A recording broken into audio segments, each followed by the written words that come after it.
Are you faint? Are you ill, Mr. Geard? The doctor could not let go his hold upon Jenny Morgan, but the sound of his quick, anxious voice seemed enough, without anything else, to deliver the other from this curious sort of fit. His eyes flickered and opened, his nostrils quivered and expanded, his mouth closed tightly. The doctor and Dickory Cantle moved off now from their burden, and Mr. Geard was left standing by the water watching the maneuvers of Paul Trent. But Crummy, who had carried Mr. Bishop off to ask him about her mother, and had learned that Lord Brent had put aside one of the officers' tents for the mayoress, now returned and asked who that woman was and whether she was dead. Her father dodged her questions about the dead girl and told her to thank Paul Trent and say goodbye to him. Paul Trent was still engaged in a struggle to be allowed to keep the big Bridgewater boat, but Crummy noticed that after he'd deposited Lily and Louis safely on the muddy grass, he turned out the young soldier too. "Take these young ladies to the top of the hill, my lad," he commanded, "and give them something hot to drink. Hi there! You look as if you could row. Come on in here and let's push off." His words were addressed to none other than Tommy Chinook. "Sure I can row, Mr. Trent. Sure I can. I learned it down in Bridport when I were way uncle. I can row with 2 oars if I wanted to." Paul Trent was considerate enough, however, to wait for the arrival of the young soldier superior officer before finally dismissing him. "Please yourself, sir," concerned this authority. "Please yourself, and take them ladies to the families straight now, Thompson. This ain't no bloomin' esplanade." When they reached the tent that had been allotted to Mrs. Geard, she certainly embraced her husband and daughter with more emotion than she was accustomed to display. Did she feel any premonition of what was coming? There can be no doubt that some curious electric telepathy does sometimes link together the present and the future. Not always, however. That mysterious act of the human's will that resembles creation out of nothing, and that every living soul shares with its begetter, the first cause, has the power of breaking up and completely altering any fatal series in the mysterious streams of causative energy. But so powerful in Bloody Johnny's case was his desire to die, so strong was his conviction that his master had resolved that he should die, that this arbitrary, willful power in his nature could naturally be discounted in advance. This being the case, while for Mrs. Garrett and for Fred Thompson, the soldier who could not row, and for Nancy Stickles and for young Toosey, the future might be malleable, for Mr. Geard the future was decided, and decided entirely by himself. "Well, my chicks," he now remarked with an easy sigh, "I can't stay all day with you up here on this elegant tent. Bugger me black, but these officer lads know how to make themselves comfortable. Is this the sleeping quarters that they've given us? 'Tisn't like whom, eh? But it's all shipshape. Well, I'm off, me pretties. There'll only be need for 1 night for ye up here, I know that. So tomorrow you'll be back in the old bed, Megan." We're on page 1100 now, 1100, very near the end. He looked queerly at his wife as he said this, weighing to himself what she would feel tomorrow night without her John. The man's detachment just then was so abysmal that he could even conjure up the way she would go about the house without him, and how in the midst of her bewildered grief, she would get comfort in thinking out every detail of his funeral, including the very smallest matters, such as whether to bury him in one of his old flannel shirts, or to use one of his best linen counterpanes. She would wonder, too, he felt sure, whether to let Crummy wear her new black hat, which was black, but not mourning black, or whether to buy her a real funeral one, at Wallop's. Funeral one. Not a funnel one, a funeral one. I misread a lot. I'm sorry. Well, I'm off, he repeated. But instead of departing, he took his seat on a shaky camp stool and pulled Crummy down upon his knees. "'Tisn't every man of my age," he murmured, using, as he always did when he was upset, the old Montacute accent, "has a darter as pretty as you be, and unmarried too, and a comfort to these world parents." "Well, if you be going to go, John, ye best be go now," said Megan crossly. She never liked it when Crummy sat on her father's lap, and she was afraid now that the soldiers could see it to the tent. She was unpacking her old black vanity bag at that moment, into which she had stuffed all manner of alien objects. And the way she did this, trying to make herself at home under these weird conditions, and glancing at herself in the little mirror she took out, and pushing back her gray hairs with both her hands under her lilac bonnet, struck Bloody Johnny with a sudden rush of overpowering tenderness. "Don't ye forget, my precious," he blurted out, addressing his wife from behind Crummy's white neck, which filled his nostrils with a faint, sweet smell, as of new-mown hay. New-mown hay. Not new-mown day, new-mown hay. "Don't ye forget to go every month now and draw that monthly annuity I've arranged for Bob Stilly to pay. I be liable, 'tis a great sin, but so it is with me to get so lost in me work at town's end that my memory bain't what it used to be." "What are you talking about, John? There be no need for us to go to bank as long as those councilmen bring your salary in a Chamos leather case like they've always done. What are you thinking about? You ain't going to try rescuing folk, be, in one of them Tipley boats? No, that's all right, my angel. I only mentioned. I'm not going to get into any boat. Don't ye think it. Only I've got things to see to. After all, I be mayor, my treasure. And mayors be like captains of ships. They don't sit in cabins. They go on deck." Crummy slipped off his knees and faced him.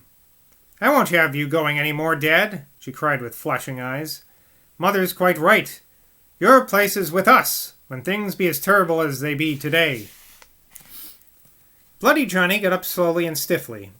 His expression was such that Crummy yielded at once. The voices that reached their ears through their tent door were of a kind that he had never thought to hear in Glastonbury. Some woman was now screaming pitifully. Someone was dragging her away. "Goodbye till tonight, me chicks," he said in a low voice. "I suppose," he added to Crummy, "your mother and I are to sleep in there, and you are to sleep here? Is that how they fixed it up? Well, the same earth will be under all our beds, I reckon, wherever we sleep. Don't ye be afraid. I won't be long." He moved aside the flap of the tent and went out. There was no sign of the woman he had heard screaming, but he noticed as he emerged that some kind of orderly had been placed at the entrance, with the idea, evidently, of keeping less privileged homeless persons from encroaching upon the mayor's privacy. "A bad business, sir," said the man, peering past Bloody Johnny into the interior of the tent. The psychology of refuge camps had already begun to work, and the beauty of Crummy's person had not been missed by this guardian of her retreat. "All life's a funny business, lad," replied Mr. Geard, and then, fumbling in his pocket, he produced one of the council's half-pound notes. "Put this in your pocket, boy," he said, "and don't let anyone frighten the ladies. I'll be back soon." "Oh, mother, what shall we do?" cried the girl, when the tent flaps swung back and the two were left alone. "I don't believe we'll ever see him again." Megan Gerd hugged the agitated young woman at her heart, a thing she had not done, not in this solemn way, since Crummy was a small child. "We must pray for him, my pet. Don't ye take on so, don't ye, Crum. The good Lord be above all still." No one took the least notice of the burly, bare-headed man in his old greenish-black coat and his turned-up shiny black trousers as he hurried off down the hillside towards the surging crowd at the flood's edge. There happened to be a very small boat emptying itself on a lanky young laborer from Paradise who was carrying an infant child. "It's my boat," growled the young sulkily, as Mr. Geard, pushing impetuously through the crowd, snatched up the oars. "It was your boat," replied the mayor, but he added more kindly, a second after, as he pushed one of the oar blades deep into the grass so steadily the little craft while he stepped into it, to steady the craft as he stepped into it. "If you can't find anyone to take your child, Sonny, ask for the mayor's tent and tell Mrs. Geard that Mr. Geard said." His voice was lost in the arrival of a big flat barge, punted by Sam and his father, each armored with an enormous pole. It was a hay barge from the brew, and the Deckers, after having been twice upset out of less solid craft, had at last found a vessel suited to both their weight and their strength. Water dripped from their drenched clothes. Sweat poured from their tired faces. But the impression that Mr. Geard received from them both was that of an exultant happiness. It is a recurrent phenomenon in that affairs of men that certain emotional conflicts, which no normal event can affect, nor any spontaneous effort alter, are brought to an end, reconciled, harmonized, blotted out by some startling elemental catastrophe. It was not until they both had been working desperately for some hours of rescuing marooned people that the father and son met. But when once they had met, without a word having been spoken between them of a personal character, it was taken for granted by both of them that they should remain together. Once in possession of this huge hay barge, they began picking up the terrified and stranded people from their flooded houses as far larger numbers than any other rescuers, except, perhaps, those who used those motorboats from Bridgewater. It gave Mr. Geard, in the midst of all the conflicting emotions that were surging through him, a feeling of puzzled satisfaction to confront this growing emanation of primeval life zest. He looked at the last two big men in amused wonder. They seemed drunk with delight at simply being together. Strong and deep love between a father and son is not rare. But the maudlin, doting, inebriated rapture of these two as they helped their tottering cargo to disembark, for it had been people from the old man's almshouse they had been rescuing, seemed the most extreme example of such a feeling that Mr. Geard had ever encountered. The Deckers were both completely exhausted. It was easy to see that, but the passionate surge of life joy which they revealed, hauling, dragging, heaving, lifting, balancing, and waiting, was something that carried a curious and special elation to Bloody Johnny's mind. It was no easy task to get their cargo of aged and feeble almshousemen out of their barge and on to the land. And some of the old people looked quite dazed and at the end of their tether. But Mr. Geard, taking hold of one of his own oars with both hands, was able to give the stern of the big barge a most timely propulsion, for which Sam, who was nearest to him, gave him a grateful nod. "Thank you, sir. That's just right. One more shove and you'll get in." Well, I'm thinking of something now. Well, I think we'll end it for today. I think I got two more days. I mean, I could probably finish it tomorrow, but let's see. I was hoping to do a live reading of my final reading of Glastonbury. And I might be busy tomorrow. Let's see. Well, I could do it at 8. But, I'm just doing some bookkeeping now. Well, I think I could prolong it till Wednesday, probably, if I read slower. Let's see, I'm on page 1103, 1120. Yeah, I could probably... I'll just read a little bit tomorrow. I don't really know how many pages I read in a day. Isn't that terrible? Probably about...